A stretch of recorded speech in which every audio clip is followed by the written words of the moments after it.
வேண்டியது கிடைக்காது, வாய்க்கப்பட வேண்டியது வாய்க்கப்படாது.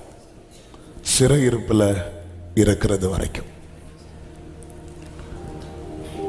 நமக்கு எது ரொம்ப பிடிக்காதோ அதுதான் நடக்கும்.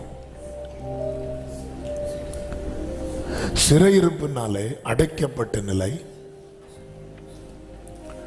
வளர முடியாத, முன்னேற முடியாத, விடுதலையோடு எதுவும் செய்ய முடியாத நிலை.